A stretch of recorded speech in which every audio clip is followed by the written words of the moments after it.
மறவாத நினைவாக இன்றைய இறை மன்னா. அன்பிற்குரியவர்களே, ஆண்டவர் இயேசு கிறிஸ்துவின் இறையாசீரும் பணிவுடன் கூடிய அன்பான வணக்கங்களும். லூக்கா நற்செய்தி 9வது அதிகாரம் 43 45 வரை உள்ள இறை வார்த்தைகள் இன்றைய நற்செய்தி வாசகமாக நமக்கு கொடுக்கப்பட்டிருக்கிறது. இவ்வாசகத்தின் மைய கருத்தாக துன்பமும் நம் வாழ்வின் அங்கம் என்ற புரிதலை ஏற்று வாழும் மனப்பக்குவம் வளர்த்து கொள்ள நமக்கு அழைப்பு விடுக்கின்றது. இந்த வாரம் முழுவதுமாக லூக்கா நற்செய்தியிலிருந்து இயேசு என்பவர் எப்படிப்பட்டவர், அவர் யார், அவர் இறைமகன் என்பதை மக்களுக்கு வெளிப்படுத்தும் வகையில் கொடுக்கப்பட்டு வருகிறது. அவ்வகையில் நேற்றைய நற்செய்தியில் இயேசு தம் சீடர்களுக்கு தமது இறப்பையும் உயிர்ப்பையும் பற்றி தெரிவிக்கிறார்.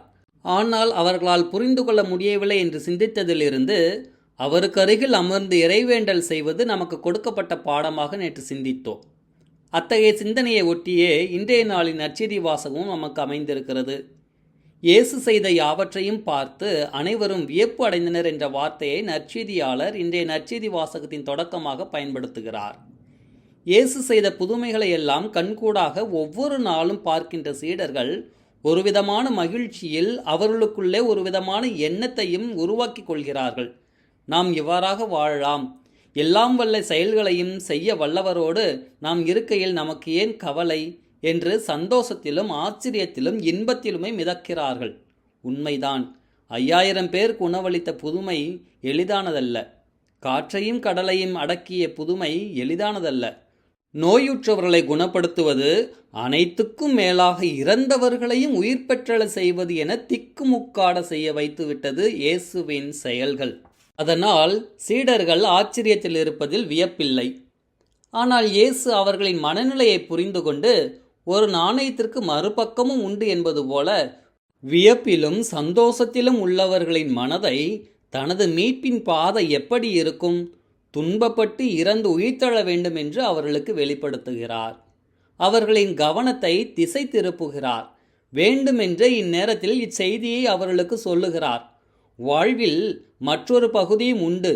துன்பங்களை சந்திக்கின்ற போது அவற்றை ஏற்றுக்கொள்ளும் மனப்பக்குவத்தை வளர்த்து கொள்ள இயேசு அறிவுறுத்துகிறார். எப்படிப்பட்ட ஒரு நல்ல குரு பாருங்கள்! தன் சீடர்களுக்கு வாழ்வின் யதார்த்தத்தை கற்றுத்தருகிறார். அவர்களை பக்குவப்படுத்துகிறார்.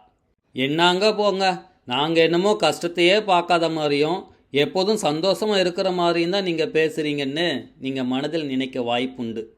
அன்பானவர்களே, நாம் அறியாதது ஒன்றுமில்லை. ஆனால் வாழ்வில் துன்பங்களை சந்திக்கின்ற போது துவண்டு சோர்ந்து விழுந்து பின்தங்கிவிடாமல் இதுவும் கடந்து போகும் என்று அடுத்த அடி எடுத்து முன்னோக்கி செல்ல மனப்பக்குவத்தை பெற்றிட இவ்வாசகம் நமக்கு நினைவுபடுத்துகிறது.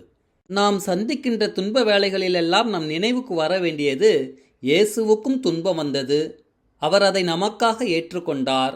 அவர் நம்மோடு இருக்கையில் நாம் ஏன் அஞ்ச வேண்டும், எதற்காக கலங்க வேண்டும்? நமது சுமையை தாங்க இயேசு நம்மோடு இருக்கிறார். அப்படி இருக்க துவண்டு விட வேண்டாம். துன்பங்களை ஏற்றுக்கொள்ளும் மன தைரியத்தை அவரிடமிருந்து பெற்றுக்கொள்வோம்.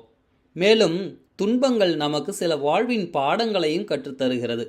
நமது வாழ்வின் புரிதலை பற்றியும் நமது உறவு முறைகளின் ஆழத்தை பற்றியும் துன்ப வேளையில் நாம் சந்திக்கின்ற சூழ்நிலைகள் நிறையவே நமக்கு கற்றுத்தருகின்றன.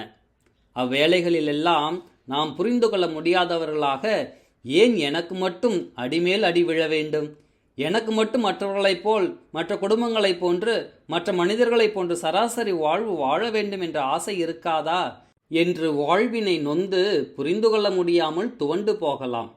அப்பொழுதெல்லாம் நமது நினைவுக்கு வர வேண்டியது இன்றைய நற்செய்தி வாசகமே. இன்றைய நற்செய்தி வாசகத்திலே இயேசு சீடர்களிடம் கூறியது, நான் சொல்வதை மனதில் வைத்து கொள்ளுங்கள் என்கிறார். எவற்றை மனதில் வைத்து கொள்வது? நான் உங்களோடு இருக்கிறேன் என்ற இயேசுவின் நம்பிக்கை தரும் வார்த்தையே. இவற்றை எவ்வாறு நாம் செயல்படுத்துவது? வாழ்வில் வரும் துன்ப வேளைகளில் அவரில் இளைப்பாற கற்றுக்கொள்வோம். அவற்றிலே ஒன்றுதான் ஜெபம் செய்வது என்று நேற்றைய சிந்தனையில் சிந்தித்த நாம், அதோடு கூட துன்ப வேளைகளிலே சலனமின்றி இறை நம்பிக்கையில் இளைப்பாற கற்றுக்கொள்வோம் என்று இன்றைய நற்செய்தி வாசகம் நமக்கு சொல்லுகிறது. பொறுமையோடு அதனை கடந்து வர முயற்சிப்போம். ஆங்கிலத்திலே கோ த்ரூ த பெயின் என்று சொல்வார்கள். அதுவே நமக்கு வெற்றியை கொடுக்கும், மன ஆறுதலை கொடுக்கும். காரணம், நம் தேவன் நம்மோடு. நமது விசுவாசம் நமது துன்ப வேளையில் நம்மை மீட்கட்டும். அதற்கான ஆசிர்வாதத்தையும் துன்பங்களை யதார்த்த மனநிலையோடு ஏற்று வாழும் மனப்பக்குவத்தையும் இயேசுவிடம் இறைஞ்சுவோமே. இறைவன் என்றென்று வாழ்த்து பெறுவாராக. ஆமேன். அளவில அன்பினால் அகிலம் வென்றவரை ஆடையை அணிந்திட அவர் இல்லம் வருவோம். வளமில்ல வாழ்வினில் வசந்தம் பெருகிடவே நினைவெல்லாம் இறைவனை நினைத்திட வருவோம்.